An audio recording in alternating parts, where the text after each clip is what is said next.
Hi everyone, I want to talk about an idea which is very helpful for everyone in their life, and trust me, the reason it's helpful is because it's not just helping you. So what the idea is that first you need to think about the kindest person you know, kindest human being you know. Whoever it is in your environment, in your neighborhood, in your family, right? The kindest person you know.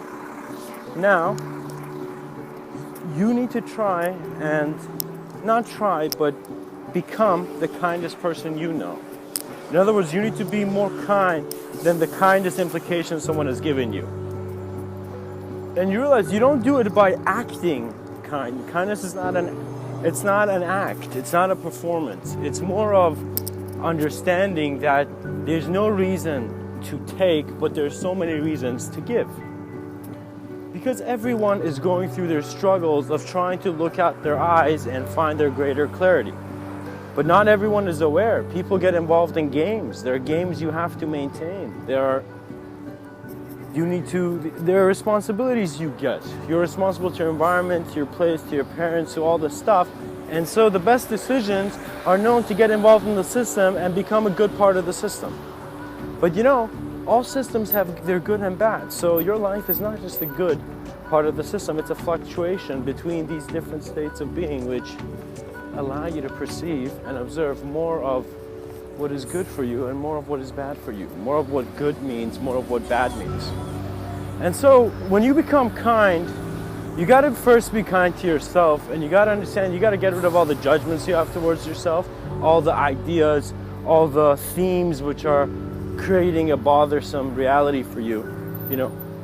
And so you bring yourself to a neutrality of how you're just complete in the moment. You're complete within the moment.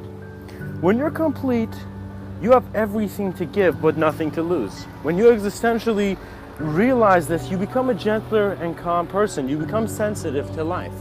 For example, in a lot of psychedelics, you see that life is about, for example, people, for those who seek psychedelics, I personally don't feel we have to have psychedelics, but just that there are bigger, greater consciousness flows and movements that, regardless of how we verbalize it or understand it, it's still happening.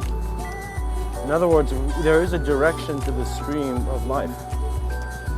And it doesn't matter if you use mushrooms or whatever, if you use yoga or meditation, but it's just that during this phase of life, investing your attention on actions that help make you into a efficient, but not an efficient machine, an efficient being. And an efficient being is connected with life, so its investment in its own life is not just in its own life. It's as if you wake up every morning and you realize it's like life is keeping you alive. You could get hit every day, but something's keeping you here. And you appreciate that, and you find the gracefulness within your moments.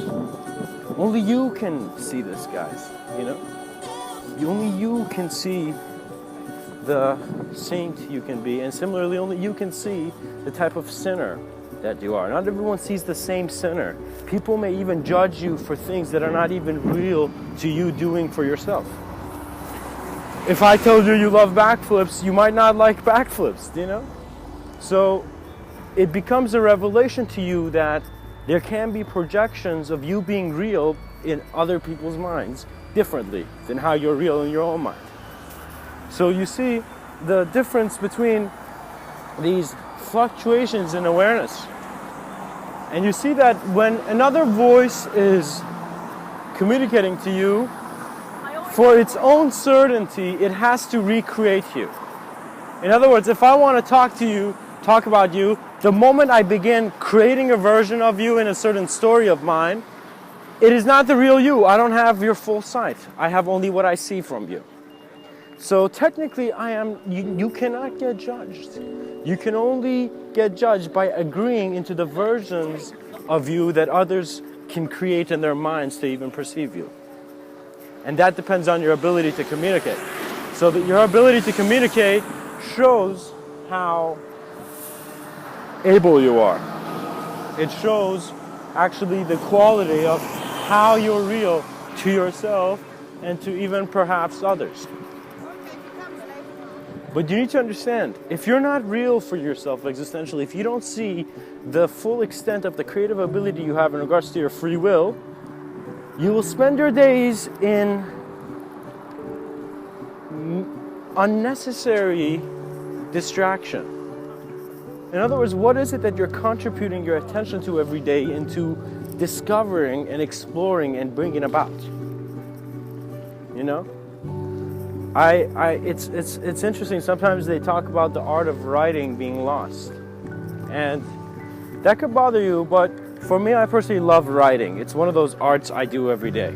You know, every day I like to write. I like to pick up the pen, and not even because of what I write, just because of the process, the art form of just writing. Sometimes just writing or drawing is just co-creation in many levels of your own depth. You know, so. Again, it's important to understand that you have to choose to communicate with yourself honestly. So you gotta get rid of all the ideas that you don't feel is you. If you're bothered by an idea, that it's probably not you. That's why you're bothered by it. So stop being bothered by it. If someone calls you, let's say, an angry person, or if someone calls you, let's say, and guys, it goes vice versa as well. If someone calls you, let's say, a loser, right? It's your reaction to how someone has communicated to you that suggests if you really are a loser or not. Similar with a winner. If someone calls you a winner, it's how you behave that suggests a winner. And you see that there's been words of wisdom passed down in ancient times that are like, don't take praise, but at the same time, don't take, you know, the opposite as well. In that you're not here to act. You're here to discover the real you, which is the fullest experience of life you can become aware of, and in a sense self-aware of. Because you see, when there is self-awareness as cause of creation, we recognize a holographic view that the images in our mind are creating a platform of understanding for the images to come. But sometimes the images we have are not in that level of translation. They're not in the wavelength of thought. They're into this other collective sense of knowing, which is intelligent and alive. In other words, we see, I've talked about ideas being organic. I've talked about thoughts and many other things being organic because that's how you begin to see life. You gotta wake up every day and you need to appreciate life by seeing life. You need to look at if trees and plants and the air, if all the stuff is valuable for you, or if you just believe you're a toy that life's just playing with. You know? You create and you give the meaning to your life.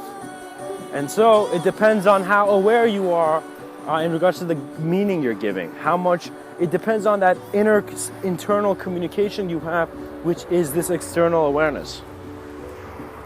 So we can alter in our own awareness. We can shift. We can suddenly be reborn into new revelations of how we don't need to be personalized to our old personality and to our new personality. It is change. It is maturity. It happens eventually. You can be sure of one thing every human being's done always, and that's to grow. You know, not to grow old, just to be in the process of change and be aware of it. We are right now in a process of existential change, but awareness to the different forms that are changing. You know? So we are similar to, for example, how geometry, sacred geometry, it's a branch of geometry that looks at how, I guess, certain shapes are seen within nature. So, I believe it's semantics. It's this degree. It's this area where you see that certain frequencies bring forth certain geometric expressions on, let's say, a plate of sand, based on the sound and the resonance that it's given. So you see that each resonance has a different shape. So if every moment we are seeing a changing world, we are shifting, we're altering. So our heartbeat never has the same beat. It's because there's never the same moment, because there are other lucid considerations of how the moment can be created. The moment can be created in infinite of ways. We know this based on the infinite moments that all human beings are having right now. In other words, the difference in variation. In other words, when we see that we can control the change, we are this changeless origin of all the changes that are being directed in a certain path.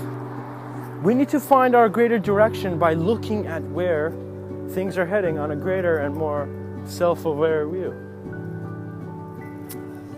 You know, you don't want to be in your house and, you know, looking out the window when, for example, there are fireworks in the sky. That is awareness, to know the values you're getting in different moments of your life. You see, one thing you can agree, and I believe everyone can agree, is that people have different experiences. You have many experiences of the projection of your life. You know, my words are not being heard the same way by every single person. People have different views. Because when you talk about deep stuff, you're talking about personal stuff, and when you talk about personal stuff, people observe the experiences that makes them a person. And it's good. We need that observation.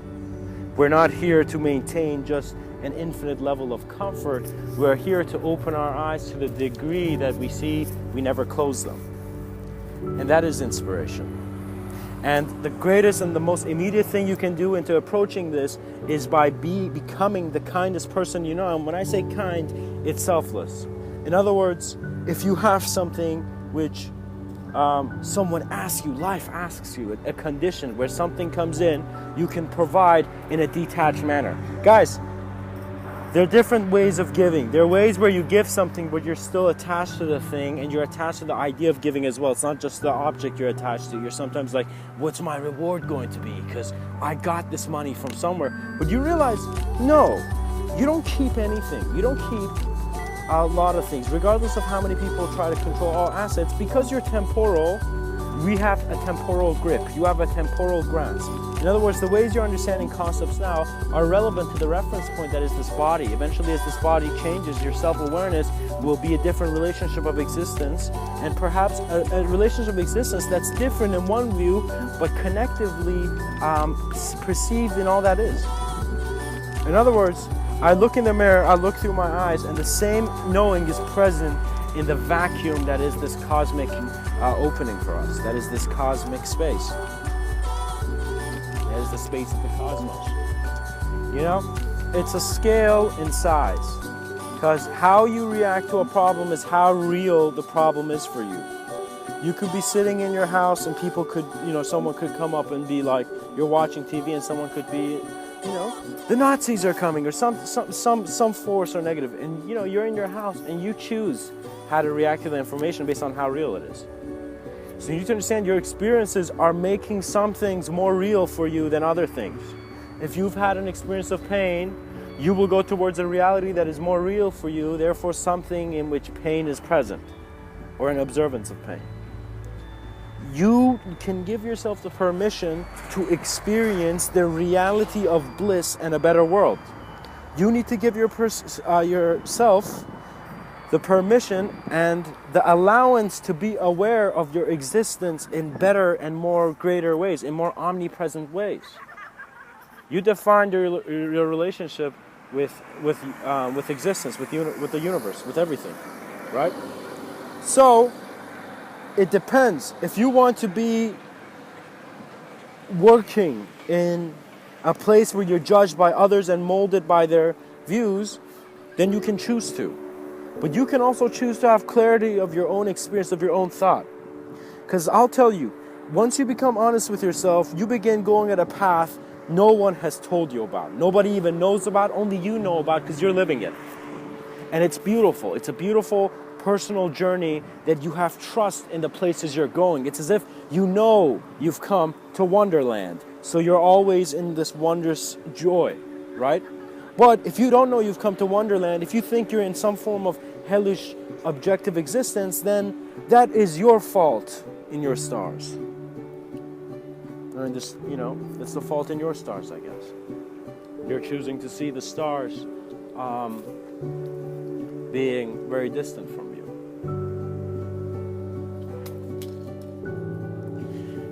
The minds of men are running the minds of men for now.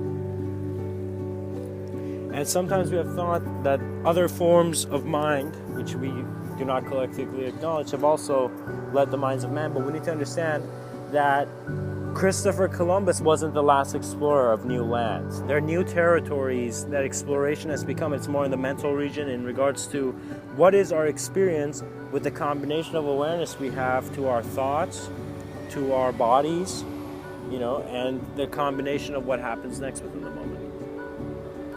Guys, the moment is humanity's greatest technology because it brings you at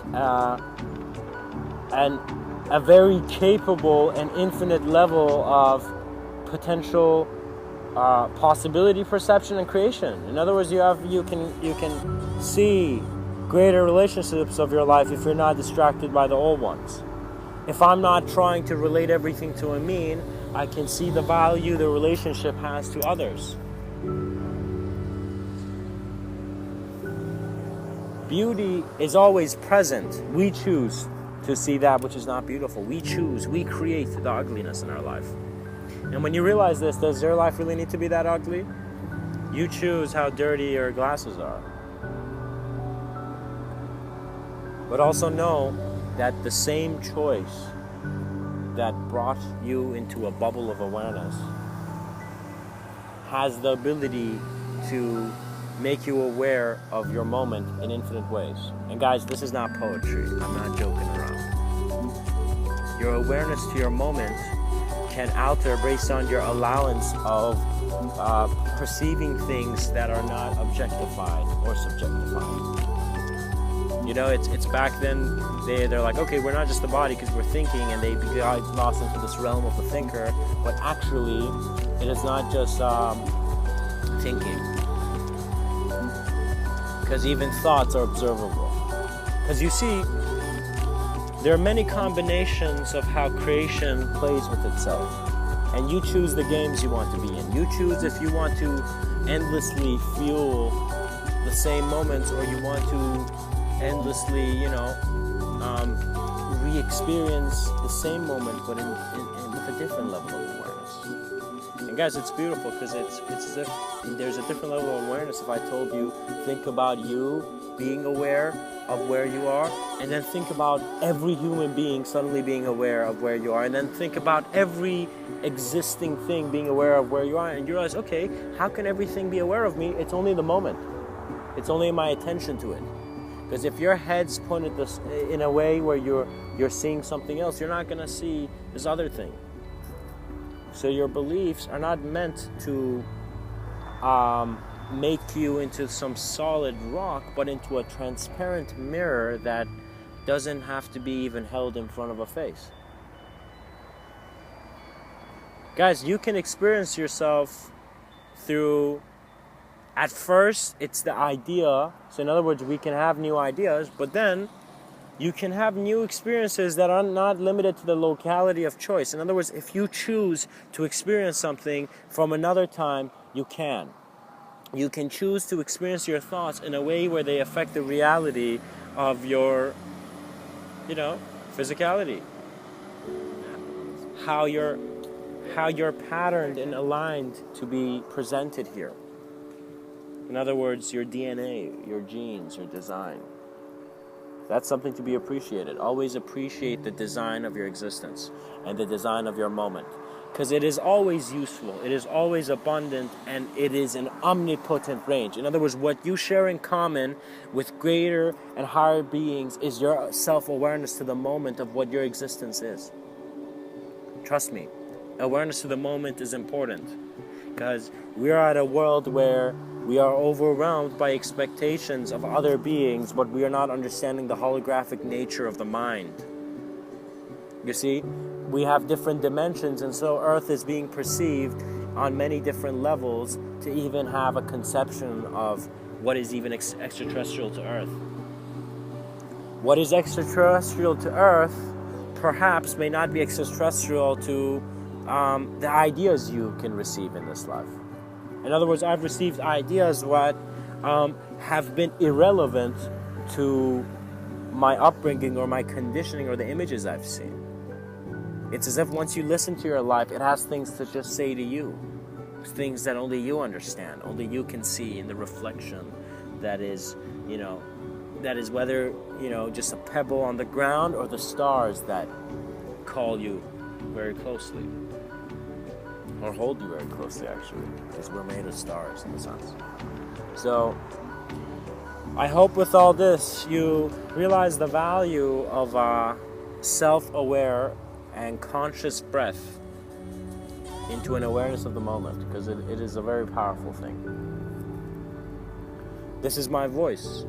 This is 2014. I was born in 1991, and this is how far I've come. This is the voice of the moment that I have now. And you and everybody else have that moment, have that voice. And discovered through your kindest self, and the realities and your exploration would be healthy. Guys, you need to be kind and compassionate if you want to be a multidimensional explorer of the different reflections that you are. Exploration is done best with a self-awareness that doesn't need to change things, but observes the changes that's always happening.